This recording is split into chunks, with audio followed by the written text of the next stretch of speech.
Bem-vindo ao Mike como pode. Do nada eu fiz meu corre virar plano, yeah. Visionário tipo mano com vulcano, yeah. Quebrada pensa grande, não tem engano. Se o jogo é vida, eu jogo insano. Mas como pode, falo que é real. Mente milionária, coração local. De favela pro mundo sem manual. É business com alma, é original. Sem medo, sem freio, sem drama. Mente afiada tipo lâmina. Cada sonho uma chama, cada erro mais grama. Toda grande ideia começa com uma boa conversa. Eu sou o Diego Santo e estamos em mais um episódio do Maicon Pod. E do meu lado aqui, meu parceiro de bancada, Manuel Gonçalves. Fala aí, meu irmão. Tudo Como bem? você tá? Tudo jóia? Cara, felizão e ansioso, viu? Hoje o episódio vai ser muito bacana, promete. É amigo de nossos amigos aqui da Two Lions. Imagino que vai ser muito bom o papo. A régua tá alta. Isso aí, hoje nós estamos com ele, professor, diretor de audiovisual e, de fato, uma referência quando se trata de edição e tudo que envolve cinema. Hoje nós estamos com ele, Jairo Santos. E aí, Jairão, como que você tá? Tudo bem? Beleza, Diego. Obrigado aí pelo convite. Manuel, obrigado aí. E vamos aí, vamos conversar. Bora lá, falar bora um pouco bater um sobre papo. audiovisual aí, sobre empreendedorismo, né? Pô, bom demais falar contigo, de verdade. Obrigado você por estar aqui, é uma honra. E se apresenta pra galera quem que é o Jairo, e nós já começa aqui nosso bate-papo leve. Cara, o Jairo é um produtor audiovisual, né? Pai de família. Eu trabalho com audiovisual já há 18 anos já. E sou morador do Taboão da Serra, região periférica ali da Grande São Paulo. É isso, amo audiovisual desde criança. Caramba, que legal. E curto bastante, assim, ajudar a galera a produzir. Já trabalhei em muitas produtoras, né? Nas maiores produtoras de São Paulo, graças a Deus. E é isso aí. Que legal. Pô, antes de nós entrarmos mais a fundo da sua história, eu queria começar com o início dela, né? Quem que era o Jairo criança? Como que iniciou, de fato, esse desejo pelo audiovisual, né? O que você tem para contar para nós? Então, eu sou filho caçula, né? Irmão caçula de 5 irmãos. Que legal. Filho de uma mãe paraibana, imigrante, né? Da Paraíba, lá de Bahia. Do pai baiano, veio lá de Itapicuru também, pra cá se conheceram. Formaram a família, e dessa família eu sou o caçulinha aí. Um monte de irmão tudo grandão, né? E aí tem uma irmã apenas, que é a mais velha. E aí, o xodó da casa. É o xodó da casa, ela com certeza. E aí é isso. Legal. O princípio foi. E a meados de quantos anos ali que surgiu o audiovisual e por que veio esse interesse? Teve alguma referência que fez você olhar e brilhar os olhos mesmo para esse segmento? Então, acho que assim, o audiovisual, ele tá muito intrínseco na minha vida desde os primórdios mesmo. Até pela minha constituição da minha família, que nem eu falei pra você. Eu tenho uma irmã e são 4 irmãos homens. E a minha irmã é a mais velha. Então, quando eu nasci, ela já tinha tipo uns 12 anos. E aí a minha mãe sentia falta de ter mais uma menina dentro de casa e tal. E tinha os outros 3 meninos que estavam sempre com meu pai trabalhando, né? E aí eu fui aquele que ficou mais em casa, mais com a mãe. Aí ficava mais naquela de assistir novela. E aí a partir daí foi o meu gancho, assim. Quando eu tava na pré-escola, eu aprendi a contar os números, né? Sim. E a primeira coisa que eu quis contar com os números foi, tipo, a duração dos comerciais de TV. E, tipo, por nada, assim. Só pra chegar na minha mãe e falar assim, ó, mãe, ó, esse vai ter 15 segundos, ó. Ó, esse vai ter 30. E ficava cronometrando. Era a minha brincadeira. Que legal. E é muito doido pensar nisso, porque, pô, nós estamos falando de fato aqui que eu também sempre tive essa visão do audiovisual. Eu amo, de fato, esse segmento. E você começar um podcast, né, da onde que surge? Eu te faço essa pergunta, né, e aí compartilhando um pouco da minha visão em relação a isso. É engraçado porque você sempre leva para os nossos pais, né, e os nossos pais falam, tipo... Não, pra que isso? Faz né? outra coisa, né? Isso aconteceu com você também? Aconteceu, completamente. Assim, eu sempre tive essa visão do que eu queria, mas o meu pai, ele, por exemplo, ele era empreiteiro, gesseiro, raspador de taco, então ele tinha esse lance de trabalhar com obra, e aí todos os meus irmãos foram seguindo os passos dele, trabalhando com obra também. Eu também trabalhei em vários prédios aí, várias quadras aí, que ele faz aquele piso de madeira, né, e tal. Legal. Fazia, né, que meu pai faleceu tem 2 meses. E aí ele foi ensinando a gente e eu acabei escapando um pouco disso, porque eu vi que é uma vida dura, né, cara? O cara trabalha na obra e tal, e aí tinha tudo isso que eu já gostava de audiovisual quando eu era criança. Algumas coisas na minha infância começaram a marcar muito, assim, tipo, em relação ao sentido do que eu queria fazer, que foi esse lance de desde criança ter interesse por comercial. Teve uma época também que na TV Cultura existia aquele programa Vitrine, vocês lembram desse programa? Era um programa que falava mais de making off, os bastidores e tal, assim. isso. E aí, isso foi, acho que 97, por aí, 98. E aí eu vi o Vitrine, e aí fiquei louco com o filme, cara, que era o Tainá. O primeiro filme da Tainá. Da Indiazinha, né? Da Indiazinha Tainá, Sim. isso. Aí eu vi aquelas imagens dos caras na canoa, no meio da Amazônia, colocando as câmeras e tal. E aí aquilo ficou na minha cabeça desde muito pequeno, assim.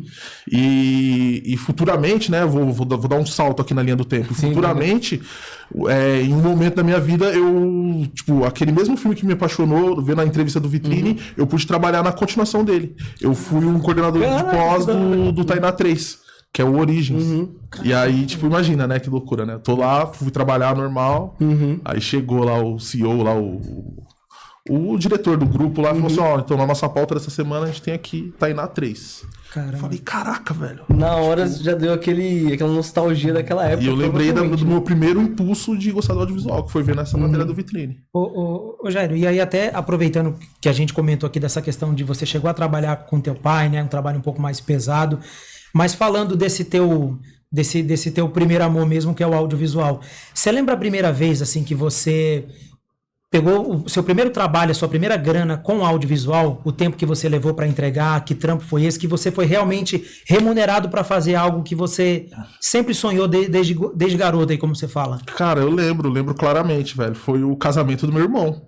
Porque assim, desde pequeno eu sempre estudei. E aí, tipo assim, uma coisa é você estudar e você tá fazendo ali, por exemplo, eu estudei numa ONG, né, que é o Projeto Arrastão. E aí eu trabalhava ali naquela ONG cobrindo alguns eventos de forma gratuita e tal. E aí o meu irmão tava naquela de casar e de buffet, não sei o que, grana curta, não sei o que. Pô, Passando, o filme você faz, Jairo, as fotos você faz. E aí eu fiquei pensando, pô, será que eu faço? Eu não faço?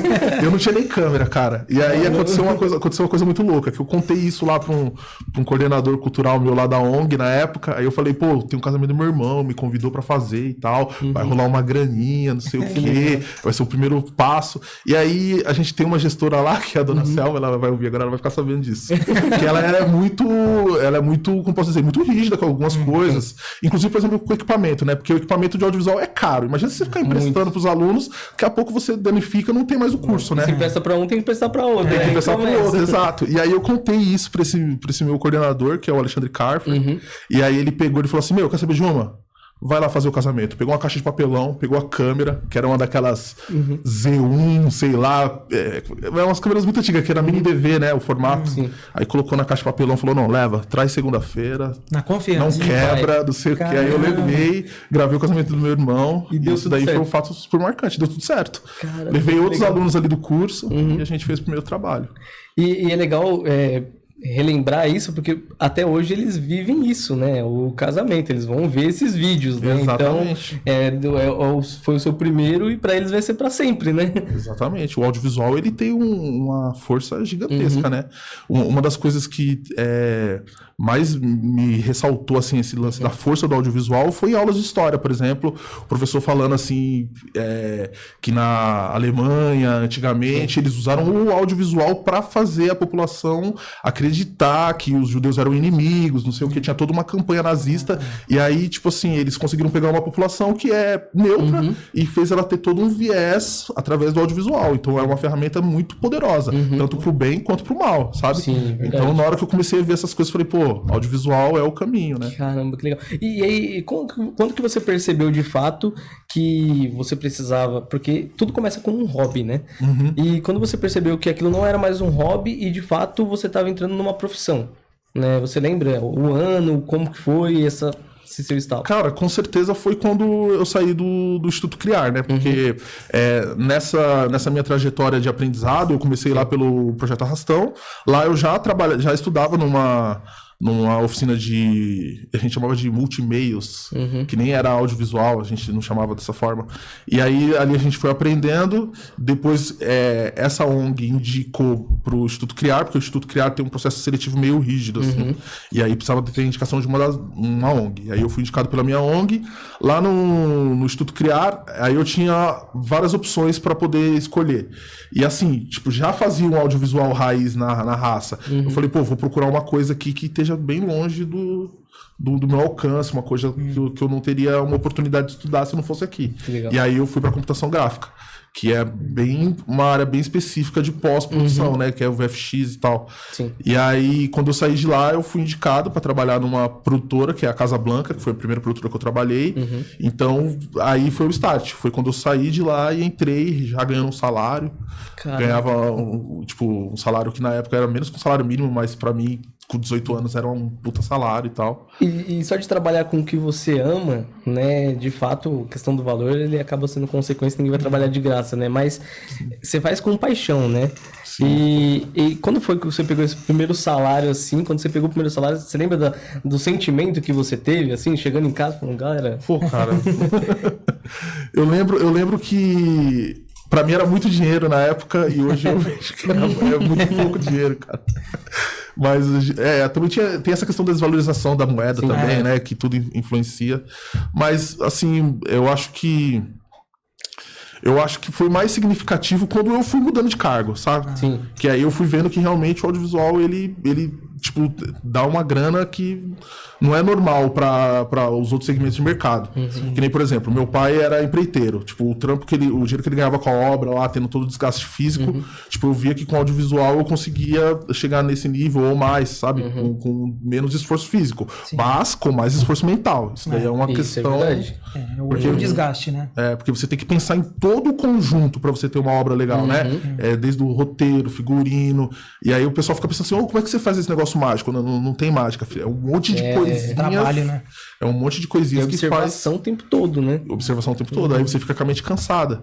Verdade. Sem dizer que você não ter, às vezes, o trabalho físico acaba te levando para um sedentarismo, obesidade, problema de saúde. São coisas que ninguém... O pessoal acha que é mil maravilhas, né? Mas não é. Ô, Jair, aí até aproveitando para falar dessa parte, né, Diego? Você comentou que ele passou... Vamos dizer assim, aquela parte do começo, né? De você conseguir romper essa barreira de sair do campo das ideias, gravou lá o casamento do teu irmão, depois deve ter vindo outros trabalhinhos. Mas quando você parou assim para organizar a parte de finanças, a parte de captar clientes, falando um pouco da parte de empreendedorismo, qual foi os maiores desafios para você para sair dessa parte assim eu sei que dá para ver na sua fala que você é apaixonado pela parada, mas como é que foi para você equalizar assim a paixão pelo audiovisual e o profissionalismo, a parte de grana, de contratação, de organização da sua empresa? Sim, então, eu acho que assim, a parte do amor pelo audiovisual, cara, é uma coisa muito subjetiva, muito utópica. Quando você tá ali, que você tá no audiovisual de verdade, o pessoal fala assim, pô, você trabalhou no filme da Tainá e tal, pá. Aí quando você vai ver o trabalho em si, descer um monte de caixa de negativo, às vezes tem que ficar escutando uma locução pra ver se tem algum ruído. É uns trabalhos assim que você não tem tanto glamour, não tem tanta essa magia. E... Desculpa, me relembra a sua pergunta. Eu digo assim, quando você se deparou assim com a parte de contas e tal, e captar cliente, que não é um negócio fácil. Sim, aí o que aconteceu? Isso daí me fez cair na real de que é um mercado de trabalho, é um segmento de mercado. Então, por mais que tenha a minha parte de apego emocional, não necessariamente eu vou estar ali fazendo sempre coisas que eu gosto, sabe? Sempre isso foi uma coisa que ficou muito marcada pra mim. O melhor momento em que eu consegui cruzar essas duas coisas foi 2 momentos, literalmente. Uma foi trabalhando com cinema, porque cinema é gostoso de você fazer. Hoje eu trabalho com publicidade também, enfim, faço de tudo. Mas trabalhar com cinema é mágico, assim, cara, porque você tem mais tempo de descanso, você tem mais tempo para fazer as coisas, são todas decisões mais pensadas, você tá muito mais envolvido com a peça do que uma peça comercial. Uma peça comercial, você recebe o roteiro, você faz ali, tal, entrega, e por acaso o comercial dá muito mais dinheiro, né, que o cinema. É um tiro curto, mas que remunera mais rápido. E aí, dos momentos em que eu cruzei essa parte profissional com a parte do que eu gosto foi em registro de eventos, cara. Porque, assim, eu tenho uma parte muito família, muito emotivo, assim, sabe? E aí, geralmente, eu pegava uns aniversários, assim, aniversário de 15 anos, cara. Isso me pega, porque eu tô lá tirando foto, aí o pai da menina chora, eu já lembro da minha filha, eu já choro também. Todo mundo abraçado, chorando. E isso daí é muito louco. Eu acho que é uma parte bem gratificante. Tirar foto é muito gratificante, cara. Legal. É uma das partes do audiovisual, assim, que você mais... como posso dizer? Uma peça de cinema leva até, vamos supor, 8 meses, depende se for uma série, pra você fazer. Uma fotografia boa, cara, você pode tirar centenas numa noite. E isso daí é muito gratificante. Quando você vê, você fala assim, nossa, arrebentei com essa foto. É verdade. Acertei, né? E é muito legal isso, porque da última vez nós entrevistamos aqui um barbeiro, né? Uma pessoa que mexe com a beleza. Então, nós conseguimos ver como a pessoa, de fato, consegue mudar até a autoestima da pessoa. Uma foto faz isso também, né? Total. Às vezes é um ângulo, é uma foto e esse sentimento que você tem. Você lembra alguma história que, pô, isso daqui, toda vez que eu lembro, me emociona porque me dá um orgulho do seu próprio trabalho, né? Cara, uma coisa que me emociona bastante, deixa eu pensar aqui nas histórias. Cara, uma coisa que me emociona bastante nisso de fazer o audiovisual não é nem como empreendedor, mas como telespectador mesmo. Aquele lance que eu falei que na minha infância eu era muito de assistir novela e tal. Sim. Eu assistia muito aquela novela Chiquititas, do SBT. Ali clássico, também, né? Um clássico também ali naquele miúca ali dos anos 2000, 97. Eu tinha uns 10, 12 anos. E aí eu lembro que eu assistia todos os episódios com a minha mãe. E aí, quando acabava a novela, me dava aquela sensação de tipo assim, pô, eu quero saber o que vai ter no próximo episódio. E essa sensação me consumia todos os dias, cara, porque eu assistia a novela inteira. O que vai acontecer com mosca? O que vai acontecer com a Milly, com mosca, com a pata. E aí chegou uma época que eu botei isso na minha cabeça. Falei, pô, tem uma área legal do mundo para o cara mexer com audiovisual. E aí fiquei com isso na cabeça. E aí o que aconteceu? Não trabalhei mais nas Chiquititas, não houveram os remakes, mas aconteceu uma coisa muito interessante, que eu trabalhei num projeto da Globo, que é daquela rede de canais Globosat, tem um canal, o canal Gloob, né? Ele é voltado para crianças. E ali eles produziram uma série para o público exatamente aquela mesma pegadinha ali de Chiquititas, que é o Escola de Gênios. E aí nessa série eu trabalhei na finalização dela, e aí eles tipo preparam todos os episódios antes de lançar. Então o que aconteceu? Eu acabei assistindo tipo 4 temporadas, 26 episódios de cada uma antes de lançar. Então, tipo, eu matei a minha vontade de assistir o próximo episódio, sabe?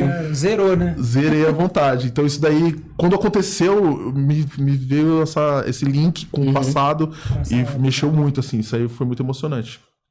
Legal. Realmente. E para quem trabalha com audiovisual, com a parte de comunicação, quem tá do lado que sofre, né? Porque o tempo todo você tá num shopping, a minha esposa mesmo sabe, você tá num shopping. Tive uma ideia, vamos parar aqui pra tomar um café, que eu preciso anotar isso. E as pessoas que estão ao seu redor, até seus filhos, sua esposa, no caso, eles também vibram na mesma energia que a sua quando se fala de audiovisual? Cara, eu acho assim, quando a pessoa compartilha a vida, ela é meio que obrigada, né? Ela tem que vibrar na mesma sintonia. Eu e a minha esposa, a gente assiste muito novela ainda, né? Eu sou um noveleiro nato. E aí, às vezes, eu vejo algumas coisas, tanto na trama quanto na produção. Que nem, por exemplo, aquela novela que tá rolando, a Vale Tudo, né? Sim, teve uma cena do atentado do Odete Roitman. E aí ela tava num Land Rover, tipo, num velar. E tipo, com certeza é um carro blindado. E aí o cara aparece com a pistola e pá, tenta matar ela. Eu falei, não, pô, o atentado desse tinha que ser de fuzil, sabe? Aí não sei o quê, pô, a iluminação, o ator não foi bem. Crítica, né? E aí ela respira fundo, às vezes assiste a novela, agora a gente pode assistir. Aí sempre rola isso daí, com certeza, cara. E os meus filhos, aconteceu um fato engraçado, que é o seguinte, a gente, quando a gente assiste a uma peça, né, audiovisual, a gente não é igual um telespectador comum, né? E aí a gente fala algumas coisas, né? Aí teve uma vez que eu falei uns termos técnicos, e aí eu falei assim, pô, o blur, não sei o que, não tá legal. Porque quem não conhece fala assim, tá embaçado. Colocou um embaçadinho ali, né? Sim. Aí a gente falou, não, tem um blur ali que não sei o que. Aí depois, numa outra situação, eu escutei meu filho falar, não, pai, porque eu vi naquela cena. Aí colocaram um blur. Aí eu falei, pô, 5 anos de idade já falando que colocaram um blur e tal, já falando um termo técnico, né? Isso é engraçado. As pessoas, a gente acaba mudando as pessoas ao nosso entorno, né? Isso é verdade. Com essa vida aí de... Ô Jair, e até aproveitando para falar disso assim, cara, eu acho muito legal quando você fala com uma pessoa realmente apaixonada pelo que faz, né? Porque a realidade mesmo é que assim, pô, de cada 10 pessoas que trabalham aí, 9, né, se bobear, tá trabalhando somente pela grana mesmo, assim, não tem tanto envolvimento emocional com a parada, e dá pra ver dá pra sentir na voz dele que é um negócio de paixão também. E a gente chegou a ver alguns materiais seus, tal, algumas coisas aí no YouTube, e você teve aí uma coisa bem legal na sua carreira, que foi trabalhar com um grande diretor. Um tal de Fernando, aí um cara que fez uns filmezinhos aí. Conta um pouquinho pra gente aí essa sua conexão com o Fernando Meirelles. Sim, esse fato aí é uma coisa que tá muito ligado àquilo que eu falei da lei da atração, né? Pô, você lança uma coisa no universo, uma hora ela se manifesta, né, na sua frente. E aí eu tava estudando no CRIAR, né? Na época, e aí, se eu não me engano, por volta ali de 2007, 2009, não vou... Me perdoa se eu errar a data ali. Lançou Cidade de Deus. E aí eu tava naquele ápice de estudar, e aí eu vi um grande filme daquele, e eu fiquei de cara, assim, eu falei, pô, tudo bem, já que é pra fazer audiovisual, vou fazer audiovisual nesse nível aqui. Quero trabalhar com esse cara aqui. Só que assim, tipo, a minha situação, determinando isso pra mim mesmo, ali pro universo, ali no meu interior, era, cara, tipo, era... mínima chance, sabe? Tipo, um cara que não tinha a escolaridade necessária, um cara que não tinha dinheiro pra pagar o curso técnico pra tá nesse high-end aí, da galera dos HDR e tal. Então, tipo, eu tava fazendo um curso ali que, por mais que fosse um curso bom, era um curso gratuito. Tipo, tem essa questão de ter família grande, de ter que ajudar dentro de casa. Sim. Então eu tinha muitas barreiras, assim, que me impediam disso. Mas ter viés, né, na cabeça. Né? Isso. Até um próprio, como posso dizer, uma opinião de achar que não vai conseguir. E aí, eu, no fim das contas, acabei não ligando pra nada disso. Segui, performando, trabalhando, entregando sempre o meu melhor. E aí aconteceu de eu trabalhar na O2, né? Consegui trabalhar lá. E aí eu comecei pra fazer uma semana, ajudando com uma publicidade que tava, tipo, pegando fogo. Inclusive era um podcast, era uma live, só que era uma live, tipo, de 24 horas, assim, do Santander. E aí tinha muita VTs, né, que a gente chama e tal. E aí foi uma loucura. E aí eu cheguei lá nesse momento. E aí eu performei bem. Consegui atender as expectativas lá dos coordenadores. Aí o cara começou a me passar mais trabalho, né, o coordenador na época lá. E aí, numa dessas, eu peguei uma série dentro da própria O2. E aí, essa série, o que acontece? O Fernando, ele é um cara que ele tá muito nos projetos dele. Sim. E a equipe dele já é uma equipe meio fechada. E aí, ele fica um pouco destacado. Então, por mais que você esteja lá dentro da O2, não necessariamente você vai ver ele no corredor. Sim. Eu, em 2 anos, vi, tipo, 2 vezes, 3 vezes, sabe? E aí, o que aconteceu? E aí, um belo dia, quando eu tava finalizando a série, rolou do coordenador falar assim, ó, quando a gente chega nesse nível aqui da série, a gente precisa mostrar pro dono e tal, que é o Fernando. Então, por favor, faz um e-mail aí, manda pra ele. Deixa que eu mostro. Aí eu falei, pô, é comigo mesmo, faça um e-mail aí. Aí eu mandei, olá, sou o Fernando e tal, tá aqui os capítulos da série que a gente tá realizando. Aguardo aí seu feedback, muito obrigado, pá. Ele respondeu, recebido e tal. Na hora que eu li, falei, caraca, velho. Eu dei a volta em tudo e cheguei onde eu queria lá no começo. Louco, né? Lá quando eu quis, eu não tinha nenhuma condição nem de imaginar que eu poderia chegar lá, né, cara? E é muito louco, porque você dribla as adversidades muito loucas, assim. Você chega lá, você trampa do lado do filho do homem lá, que fala inglês, que já morou fora, que tem as DSLR desde moleque. E aí você fala, pô, tô aqui, tô junto, cara. Que louco. Ô Diego, posso fazer mais um? Que veio fica à vontade. Ô Gério, aí até falando sobre esse universo do audiovisual, o pessoal da Tio Lions esteve aqui e eu fiz uma pergunta pro Gabi sobre discriminação, preconceito em relação a essa área. Porque assim, pô, a gente tá falando aqui para todo mundo, obviamente, mas a gente, né, tá aqui no Graja, falando pro pessoal do Capão, do Tabuão, e a gente é filho aqui, né, da periferia. Você encontrou muita dificuldade, muita barreira por ser de região periférica, de repente não ter feito essas mesmas escolas e faculdade? Conta pra gente um pouquinho da sua visão de como é que é esse mundo em relação a preconceito mesmo por conta do nosso CEP aí, da nossa região. Então, com certeza existe esse preconceito na área. É uma área de mercado assim que é muito nichada ali. Uma coisa que eu sempre notei, que eu até comento com meus amigos assim, que a galera os fapeiro, a Ebi Morumbi, aquela galerinha ali. A gente tem um imaginário, desculpa até te cortar, mas no imaginário, eu acho que da geral, pelo menos no meu eu tenho isso, que audiovisual é muito pra galera de classe média alta, que o pai e a mãe vai bancar pro cara fazer cinema e tal. E de repente ver um cara, como é o caso do pessoal da Tio Laios, você também rompendo e fazendo trabalhos de excelência, deve ter ali umas visões um pouco meio torcida para vocês, né? Sim, com certeza. Eu acho assim, alcançar o nível de profissionalismo que eu alcancei, se eu não tivesse contado com essas bases de ONG me impulsionando, me dando curso, certamente eu não teria chegado lá. E assim, mais louco do que você chegar lá, aí é que tem um plot twist na história. Você chegou lá, você tá trabalhando profissionalmente, quem é que vai ficar lá? O filhinho de papai, muito filhinho de papai, ele não aguenta. Ele sai fora. No primeiro projeto que vai estressar ele vaza. E aí você vai vendo que realmente vai fazendo aquela triagem, vai fazendo aquela peneira. E vai ficando os mais casca-grossas, casca-grossas. E em relação a esse nível esse lance que você comentou de ter preconceito da região e tal, eu acho que tem até um preconceito maior, até um preconceito racial mesmo. Porque você chega, às vezes, na produtora, assim, você vê assim, é todo mundo mais cis, mais branco, assim. E aí, uma coisa que eu percebi, que eu já até falei com os meus amigos, é que quando você tá na produtora, você vê um cara negro, uma moça negra, você sabe que ali ralou demais e que é uma fera. Então, já cria esse estigma, assim. Os profissionais negros geralmente são umas pessoas muito, tipo, muito boas, assim, na área, assim, sabe? Porque você vê que passou por muitas mais barreiras e permanece. E até puxando esse gancho, né? Tem pessoas, e nós estamos falando de pessoas, na realidade, né?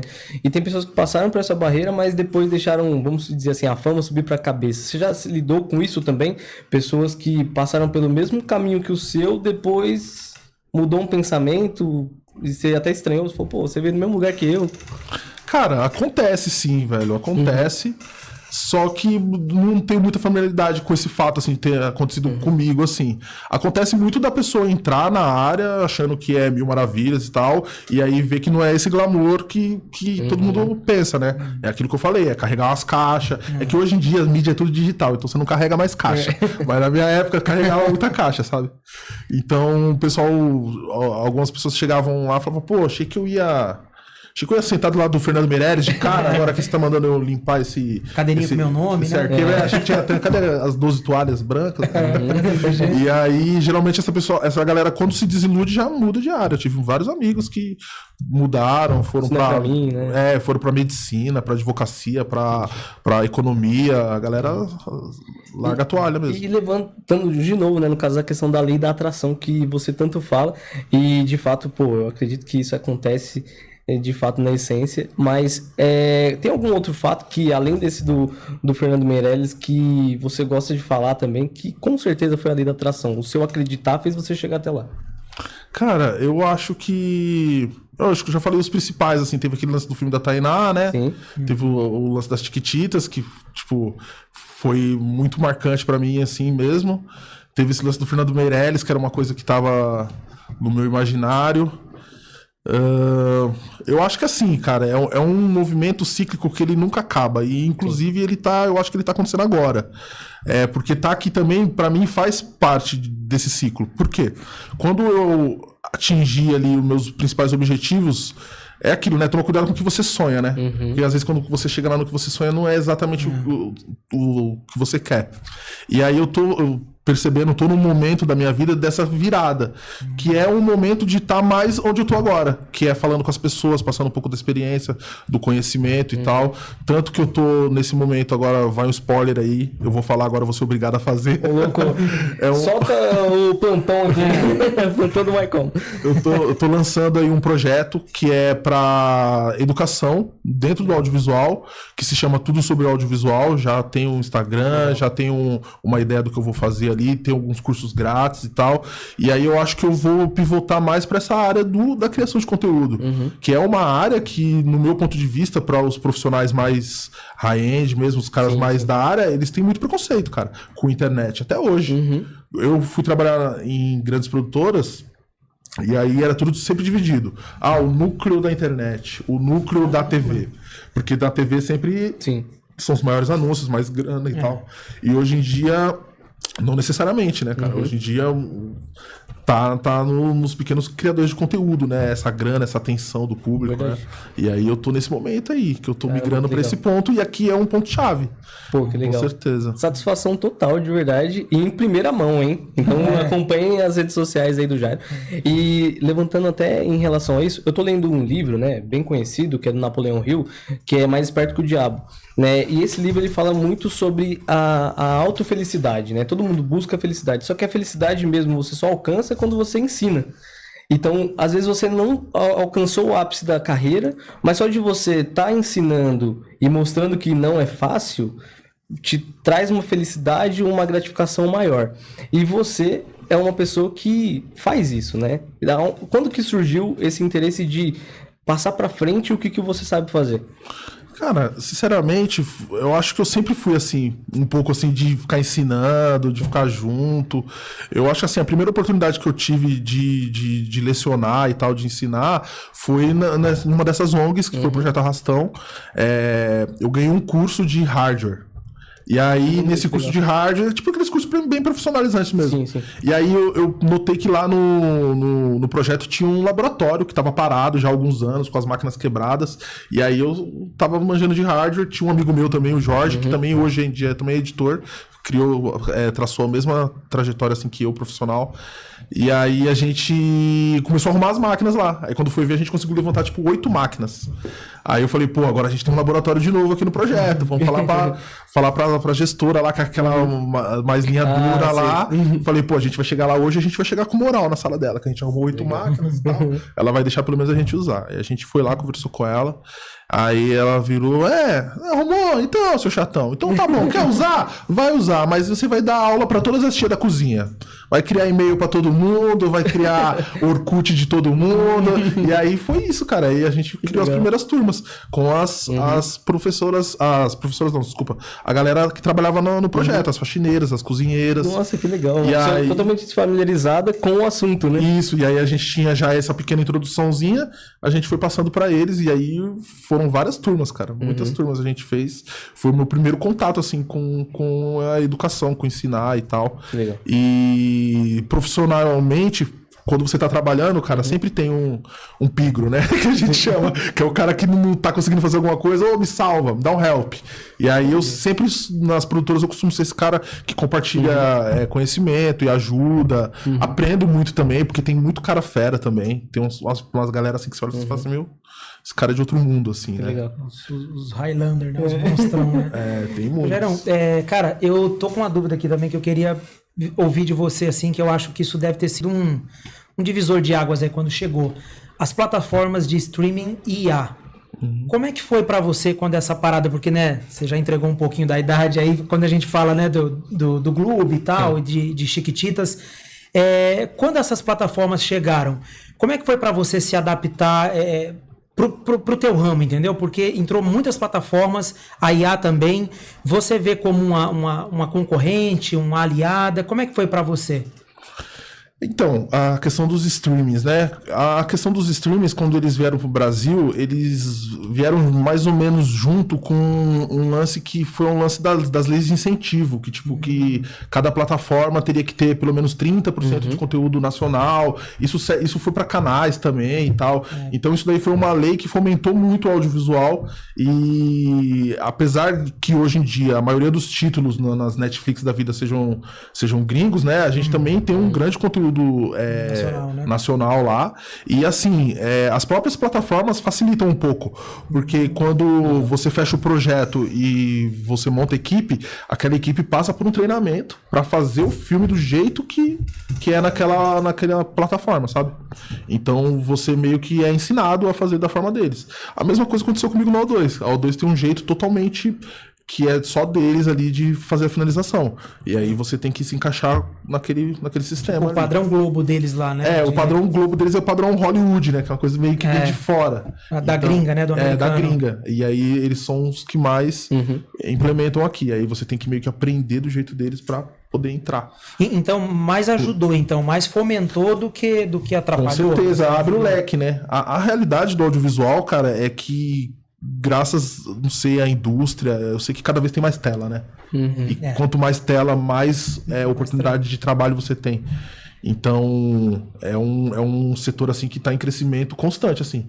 Porque daqui a pouco vai ter papel de parede que vai ser uma tela. Verdade. E aí vai ter que ter alguém para produzir o conteúdo para aquele display, né? Para aquele mecanismo e tal. E a parte de IA, assim, você usa também bastante? Como é que você vê essa parte de IA? Que a gente ouve até falar que tem algumas agências aí, né? Que já estão... Assim, eu leio matérias que falam que para uns pode ser uma virada e para outros vem como uma ameaça, né? Para a galera do audiovisual. Então, essa parte de IA, eu acho que ela vem mais como uma ferramenta mesmo, do que como uma coisa assim que vai dar uma mudada tão grande assim no mercado. Óbvio que vai mudar, mas não vai mudar muito, porque basicamente é para chegar naquele mesmo resultado. Então o que importa é o vídeo ali, como você vai chegar nele. Aí, meu amigo, eu já vi muitas cabeças rolarem, assim, desde a época das fitas, porque antigamente, vamos lá, era a película. Sim. Aí tinha toda uma estrutura da película, que são os laboratórios, eram as lojas, os motoboys, as courrier, então tinha toda uma logística para a película. Aí foi pro digital. Aí todo esse segmento de mercado morreu. Essa galera se ferrou. Aí foi para as videotapes, né? Que são as betas e tal. Aí foi o mesmo processo. Sim. Depois elas morreram. Hoje em dia, trânsito de conteúdo, no máximo físico, você tem um HD. No máximo. O restante é tudo digital. E aí, com isso, morre mais uma parte do segmento de mercado. E com a IA é exatamente a mesma coisa. Vai morrer uma parte do segmento de mercado. Diga-se de passagem, uma parte muito grande. Né? Porque toda a parte de pré-produção basicamente às vezes acaba. Só que o que acontece, os mesmos conhecimentos que a figurinista ela tem que ter para montar aquele look, para chegar naquela tonalidade de cor, para gerar aquela emoção, para aquele personagem que tem aquela característica, o cara que faz a IA ele também tem que ter. Senão ele não chega no resultado igual. Ele vai fazer um bagulho tosco. É supérfluo, né? É um bom ponto. Supérfluo. Né? É porque a gente fica com aquela ideia de joga tudo no colo da IA e ela resolve, né? Mas assim, você tem que ter um olhar crítico para chegar no resultado. Exatamente. Você tem que trabalhar muito bem o prompt que você vai colocar ali para você gerar a sua imagem, né? Independente da IA que você for usar. Pô, legal. Legal. E falando um pouquinho sobre esse momento, né? Você deve ter visto alguns outros momentos de viradas de chave. Então, até mesmo com o YouTube, por exemplo, foi uma virada de chave tremenda. E aí, hoje, o que eu vejo? Até um movimento da própria Globo, né? Que é uma grande referência. Eles, de fato, eu percebi durante um período eles resistentes para ir para o mundo digital. Só que agora você vê até no momento do esporte que eles, por exemplo, o Globo Esporte agora tem o canal no YouTube focado totalmente. Como que você vê hoje o digital, que você até falou que eles dividiam entre internet e televisão? Hoje você acha que está unificando isso pela necessidade que eles estão percebendo? Eu acho que assim, né? Todo mundo tem um plano, né? Até que o mercado te dá um soco na cara e você tem que fazer o que o mercado quer. Exato. As empresas, se elas pudessem, elas não mudariam. Elas ficariam nesse ramo. Mas como o mercado pede, você é obrigado a se adaptar. Então acho que é isso que está acontecendo hoje com os grandes veículos, né? Legal. Quem faz primeiro vai se posicionar antes e vai ficar melhor posicionado na área. Quem demora mais se ferra, né? Você pode ver isso pelos os streamings das próprias TVs, né? Tipo, Globoplay, Verdade. aquele lá, o Play Plus da Record. Você percebe ali que tem alguns níveis ali de desenvolvimento que eles estão, tipo, como se fosse numa corrida, né? Sim. Uma corrida Verdade. da informação, né? E o legal é que sempre o pioneiro acaba indo muitos passos além, né? Por exemplo, hoje nós falamos de streaming, né? Nós temos diversos, né? Amazon, Netflix, enfim. A Netflix foi a pioneira. Então, hoje eles podem colocar o valor que for que as pessoas não vão parar de usar. Porque foi a pioneira, né? E então esse mundo precisa se ter de fato uma reinventação o tempo todo. Você precisa se reinventar. E quando veio a IA, né? No caso essas movimentações, chega a te dar um medo, né? Um certo receio assim de início. Fala, putz, eu tenho que começar já a estudar sobre isso, mas eu não queria que isso daqui tá dando certo, já tô acostumado. Cara, sinceramente, não me dá medo, velho. Porque a IA, ela sendo utilizada por uma pessoa com o meu perfil, Sim. ela vem pra quebrar algumas barreiras. Por exemplo, aquelas que a gente falou de preconceito, de o cara ter que ter uma base, de ter equipamento, ter as câmeras, ter um local pra filmar e tal. Com a IA, não. Com a IA agora você precisa ter a criatividade. Entendeu? Você precisa ter a ideia bem cerebral focada. agora, né? É cerebral. Então isso democratiza a capacidade de produção audiovisual. E, então, pra mim, isso daí é uma esperança, cara. Não é um problema, não. É um problema se você for roteirista. É um problema, né? Se você for cenógrafo, de repente você vai limitar. Mas, ao mesmo tempo, você também pode procurar ferramentas de IA que te auxiliem no seu trabalho. Porque, pô, não é só a geração de imagem. É um monte de coisa, né? Sim. É um monte de coisa, né? ChatGPT é incrível. Todo dia eu fico... Ele vai não se reinventando, não, atualizando o tempo todo, né? Então, E cada vez eles fazem coisas que vão mais além um pouquinho, né? aí você fala, pô, pelo menos vou lavar uma louça aqui, que isso daqui ele não sabe fazer, né? Ainda não. Deixa o homem lá, o Elon Musk lá com os robôzão dele, já tá lavando as panelas. Ariana na panela. Jairão, deixa eu te fazer uma pergunta legal aqui também. Cara, como você tá sempre aí em grandes projetos e tal, falou do Tainá, você não tem uma história legal pra gente não, de uma celebridade? Aquele momento, ok. Aquele momento de um bastidorzinho legal, alguma coisa interessante com uma celebridade? Cara, trabalhar com celebridade é sempre diferente, né? A galera vive em um outro mundo, né? E aí, quando os nossos mundos se chocam, sai faísca de tudo lá. Você sente ali a discrepância, né? Uma batida profunda. Uma coisa interessante que aconteceu comigo foi uma vez que eu tava trabalhando na O2. E aí eu recebi um e-mail lá. O e-mail falava assim, ó... Se você... Basicamente falava assim, ó... Se você não tem o que fazer aqui amanhã, não venha. Nossa, mas como assim? Tipo... Caramba, mas se você quiser vir... Porque você tem alguma coisa... Fala o horário que você tem. Passa o seu telefone, CPF... Pô, mas já sou funcionário, ainda preciso fazer isso, né? Eu falei, pô... Home office, né? Eu não vou. Fiquei em casa e tal... Trabalhei de casa, depois no outro dia fui lá, e aí não tava entendendo o que tava acontecendo e tal. E aí o pessoal falou assim, pô, não, você não tá sabendo? Teve a filmagem da Gisele ontem aqui. Aí eu falei, pô, por isso que teve todo esse cuidado de outras pessoas que estão em outras produções não poder estar ali pra saber. Eu acho que até por uma questão de segurança dela. Enfim, é um monte de coisa que vem de cima pra baixo, né? Já Sim, veio, vem da artista pra produtora, e a produtora atendeu. E aí eu fiquei de cara, assim, porra, não pude nem saber que ela ia lá na produtora. Outra coisa que aconteceu comigo também, que foi tipo assim, eu descobri do nada, foi um dia que eu tava trabalhando pra uma grande agência aqui de São Paulo, né, a África. E aí eu já tava fazendo alguns projetos pra eles, e aí eu fui chamado pra estar trabalhando lá presencialmente. E não é muito comum, né? Depois da pandemia, quem trabalha com audiovisual, principalmente a parte de pós-produção, tá muito acostumado a trabalhar de casa, home office. E aí eles falaram, não, tem que ir presencial.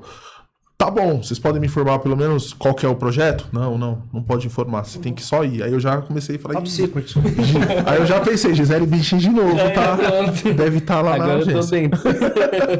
E aí eu cheguei lá pra trabalhar, tava lá já uma equipe lá da agência, lá, RTV, criação e tal, todo mundo numa sala, meio atípico isso, porque cada um trabalha no seu espaço. Sim. E depois a gente faz meets, né, se reúne em reuniões.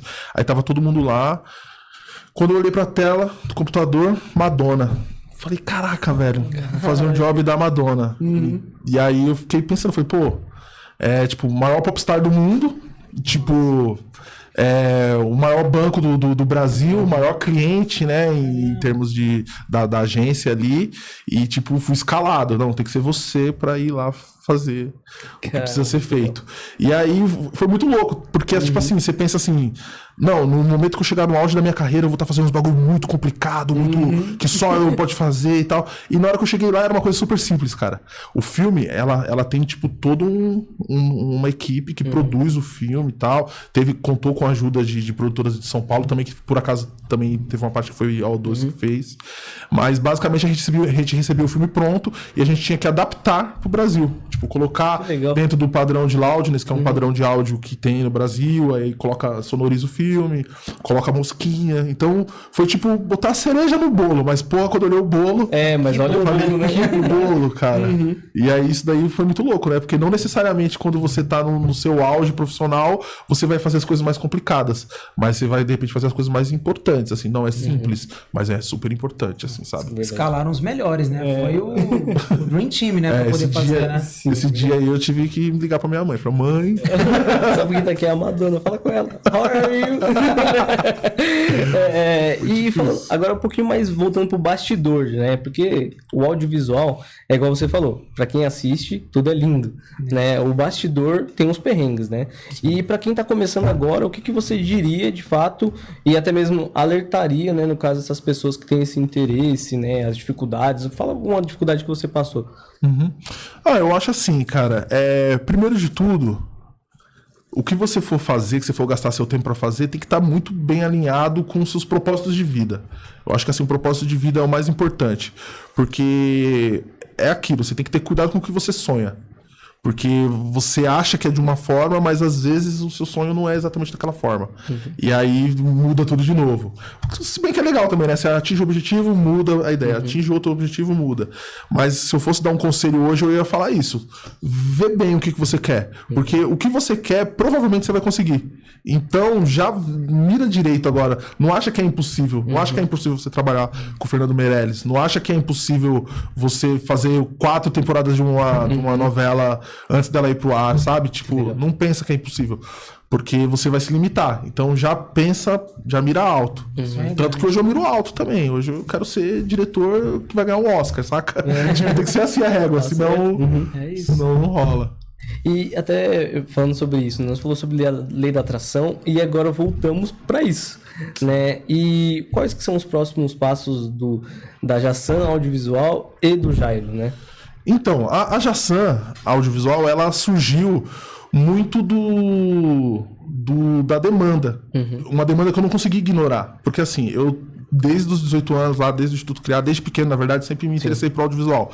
Então todo mundo que me conhece sabe que, tipo, aquele cara ali, ele vai fazer comercial, ele filma, ele fotografa. E aí sempre rolava um tipo, sábado, aniversário do meu filho, você não tirou umas fotos? E eu, tipo, caralho, a Madonna, cara. Não, beleza, eu tiro as fotos do seu filho, Ele sabe que eu trabalhei com a Madonna, esse cara.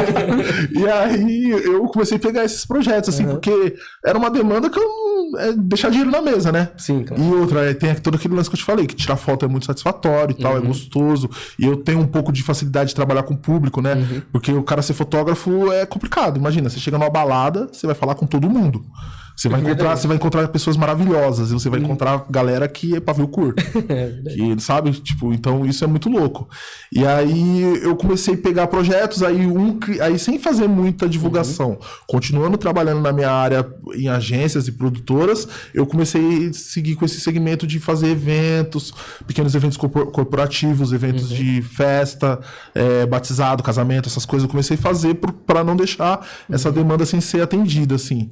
Então foi daí que ela surgiu. E ela existe até hoje. Tem clientes que, tipo, independente da Madonna que eu estiver fazendo, eu vou atender a minha cliente, porque às vezes são famílias que já me contratam a muitos eventos. Eu sou fotógrafo da família, sabe? Tipo, fotógrafo oficial. Fotógrafo oficial. Então essa galera a gente, tipo, não pode abandonar, né? Mas eu acho que assim, foi uma entrevista que eu acho que eu ouvi até do próprio Silvio Santos, né?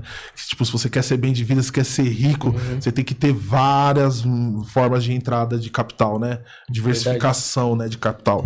Então, trabalhar como finalizador e coordenador é um plano que ainda é ativo na minha vida, eu faço. É de onde vem a minha maior grana, é dessa fonte de renda. Mas atender a públicos de evento, às vezes empresas, filmes comerciais pequenos, isso aí também eu não deixo na mesa. Várias lavouras, né? Tá certo, né? E agora com essa nova que eu também tô precisando produzir conteúdo, né? Tô pensando em produzir conteúdo e tal. E aí eu acho que aí é outro universo, né? Um mar azul aí gigantesco. Ô Gerão, e aí até falando assim de mercado, né?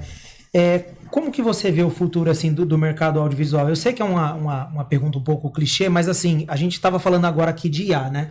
O IA é uma parada que está acelerando tudo, né? Então assim, a galera do ramo bancário, a minha esposa ela é professora, né? Pô, até na escola, assim, cara, tudo tá avançando muito com IA. O que você vislumbra para o futuro da tua área com tanta entrada de tecnologia? Porque hoje a tecnologia, ela tá em tudo. Mas, no teu caso, é muito sensível, né? Você falou aí de várias disrupções que aconteceram e isso agora vai acontecer em tempos reduzidos. Você consegue, assim, dar pra gente uma visão tua de como que você imagina daqui a 5 anos, 10 anos, o teu mercado? Sim, claro. Eu acho assim, apesar de sempre ter essas questões que são disruptivas, né, no processo de criação audiovisual, tem algumas coisas que nunca mudam. Sabe, tem alguns acordos que eles são selados há muito tempo e essas coisas, elas são meio rígidas. Então, por mais que tenha a IA que agora faz em 3 minutos... Não, calma. A Record tem um contrato com a Casa Blanca de 30 anos, entendeu? Então, as coisas vão andando... de história, né? O mercado em si, ele dita o ritmo dele, que não é exatamente o mesmo ritmo da criação das coisas. As coisas, né? As coisas, elas dão uma democratizada, mas, ao mesmo tempo, alguns processos ainda são engessados. E, assim, por mais que democratizou, beleza. Aí agora você consegue fazer um puta filme 3D e tal, pá. E aí agora qualquer pessoa consegue pegar. Quem que realmente tem responsabilidade de entregar uma campanha completa com consistência? Aí, de novo, afunila e você volta para aquelas mesmas pessoas lá do começo, sabe? O fator humano ainda né? Tipo, o que você construiu, né, não se destrói também tão rápido. Apesar de que tem todo esse fator da democratização. São duas coisas que andam em paralela. A disrupção e a mudança das coisas e as coisas como a forma como as coisas sempre foram feitas. É muito difícil, né, ter uma disrupção, né? Uma coisa engraçada, um fato que me fez recordar, foi uma questão daquele... Pô, perdoa se eu errar o nome, mas eu acho que é o Gustavo Caetano, que ele que puxou a criação dessa empresa AdeStream Samba, não sei se vocês ouviram falar, que foi tipo assim, ele foi numa reunião na Globo, chegou na mesa do diretor, chegou lá, tava cheio de fita. Ele falou assim, pô, a gente já tem uma qualidade de digitalização tão alta, né, que 4K, por que você tem uma fita que HD? O cara falou, não, porque sempre foi assim. Aí ele fez uma total disrupção, entendeu? Mas é aquilo, era uma pessoa que já estava ali no meio, ali, entendeu? Que consegue fazer essas mudanças, assim. Pô, que legal, cara. Então fica, né, até, não, porque aí assusta a gente, né, assim, em alguns momentos, assim, você fica, caramba, né, vou perder meu emprego, e como é que é? Porque os caras meio que colocam aquela ideia de competir com a máquina. E é legal você falar isso, né, que, como você falou, tem coisas que são um pouco rígidas ainda, alguns contratos, né, sociais, assim, nossa, de que, a valência do ser humano ainda é fundamental numa parada dessa. Então, na boa, chupe IA. Eu acho que o legal disso, né, e o que mais diferencia também é os dois fatores, tanto o negativo quanto o positivo entre o humano e a IA, é a emoção, né? Então, acho que tanto pro negativo e pro positivo, porque pro positivo nós pode se estafar a qualquer momento de tanto trabalhar, de tanto pensar, que foi o que você falou lá no início. E a IA faz isso ficar mais brando, eu acho que mais tranquilo, nos ajudar a um norte que às vezes nós não tá encontrando. Só que em compensação, o lado negativo que a IA jamais vai conseguir entregar é o amor que você coloca naquilo, né? A emoção que você coloca, né? E entrando um pouquinho nessa questão, agora o CPF Jairo se tornou CNPJ para Jassan Audiovisual. Exato. Né? E eu vejo que você é muito autodidata, né, Jairo? Então você aprende tudo muito rápido, você mesmo vai atrás e você mesmo faz os seus próprios cursos. Só que a venda, né, a prospecção, não é algo que é tão ensinado no audiovisual. Como que você prospecta os clientes? Porque nem sempre vai ter indicação o tempo todo, né? Então, você tem contas a pagar sempre, ó. Sim, claro. Então, esse ponto que você tocou é um ponto muito interessante, porque realmente é um ponto que eu sinto deficitário na minha formação, que é esse lance do empreendedorismo. E aí eu pude contar com uma ajuda, cara, ultimamente, que foi muito legal, que foi o Ali Produtividade. Não sei se você já ouviu falar. É um programa do Sebrae. Sebrae? Que legal. Puta, tomara que eu não esteja errando, acho que é do Sebrae. É ali Produtividade do Sebrae.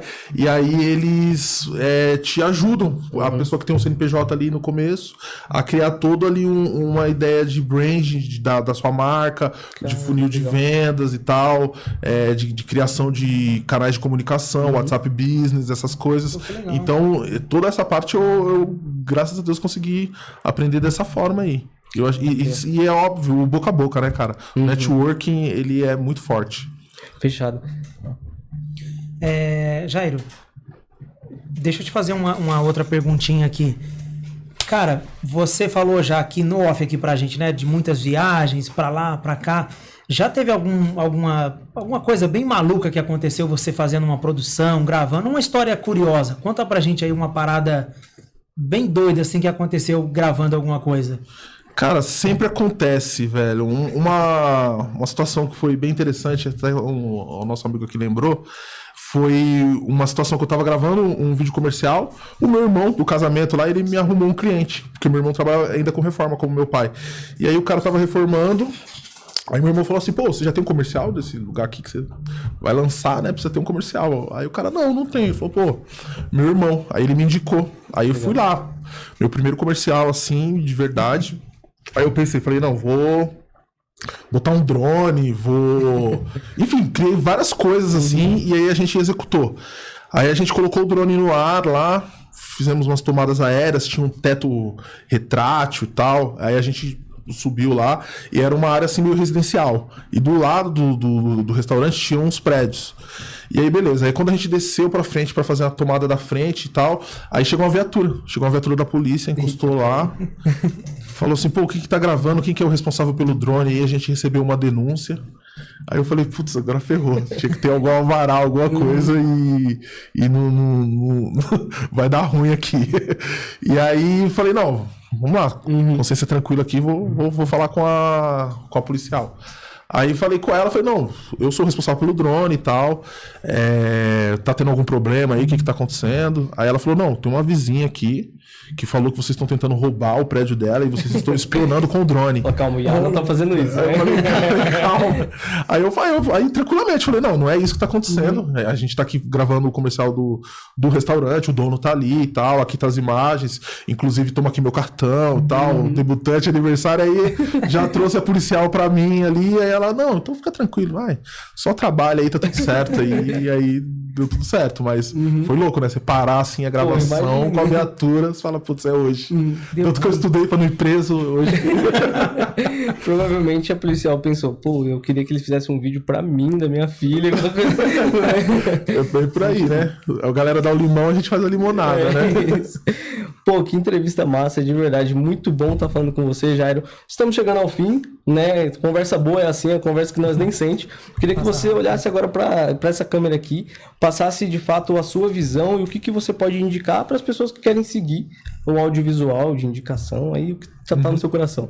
Pô, primeiramente, agradecer vocês novamente aí pelo convite. Tô num momento da minha vida que eu tô tentando ficar mais na frente da câmera do que atrás, né? Pra passar um pouco de conhecimento pra galera. Eu acho assim que para quem tá afim aí de ingressar nessa área, é uma área promissora. Como eu comentei com os meninos, cada vez tem mais tela e cada vez precisa de mais gente para criar conteúdo para essas telas. Então é uma área que você vai conseguir pagar suas contas, cuidar da sua família, cuidar dos seus pais. Então eu tenho muito a agradecer, né, ao audiovisual, às ONGs também que me deram a capacidade de formação para estar trabalhando nessa área. E é isso. Eu acho que tem que ter coragem, não pode ter medo das IA. Quem vai roubar seu emprego não é uma IA, é uma pessoa que manja de IA. Exato. Então seja essa pessoa, né? Eu acho que é isso. Perfeito. É isso. Mano, mais alguma coisa? Chupa IA de novo. Cara, Jairo, obrigado mesmo, irmão. De verdade, assim, quando a gente comentou, né? Quando os meninos trouxeram teu nome, e aí a gente já começou a dar uma olhada e tal, a gente falou, caramba, o cara é de alta prateleira. E de verdade, é gostoso ouvir a história de uma pessoa que de verdade é vocacionada e tem amor na parada. Queria te agradecer muito por ter vindo e muito bacana essa sua visão de botar fé, da lei da atração. Aquele menino que sonhou lá atrás, tal, você contando essas realizações, fico feliz também por você. E é isso, irmão, conte com a gente aí e vamos trazer outros projetos, outras coisas aí para essa fera nos ajudar aqui também, possivelmente. Com certeza. Jário, muito obrigado. De fato, foi uma honra ter você aqui conosco. O projeto My Como ainda está recém-nascido e eu tenho certeza absoluta que lá na frente nós vamos lembrar dessa entrevista. E aqui não só inicia de fato uma entrevista, mas de fato uma amizade. Então, portas abertas para você vir fazer parte desse projeto aí quando você quiser. Certeza. Tá bom? E galera, mais um episódio. Siga o Jairo em todas as redes sociais. Siga o Maicom em todas as redes sociais também. Não deixa de curtir, compartilhar, ativar o sininho. E o Maicom tem essa ideia de trazer profissionais, projetos e de fato aí, empreendedores que querem passar isso. Inspiração, como o Jairo fez. É isso, Manu? É isso, galera. Abraço. Valeu, pessoal. Obrigado. Boa. Aqui é onde a mente da quebrada vira empresa. Bem-vindo ao My Como Pode.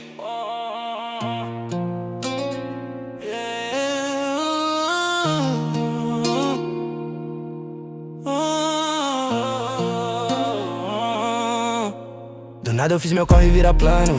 Visionário tipo mano com vulcano. Quebrada pensa grande e não te engano. Se o jogo é vida eu jogo insano. Ai como pode, falo que é real. Mente milionária, coração local. De favela pro mundo, sem manual. É business com alma, é original. Sem medo, sem flows e crama. Pizza afiada tipo lâmina. Cada sonho uma chama. Cada erro mais grana. Sem medo, sem freio, sem drama. Mente afiada tipo lâmina. Cada sonho uma chama. Cada erro mais grana.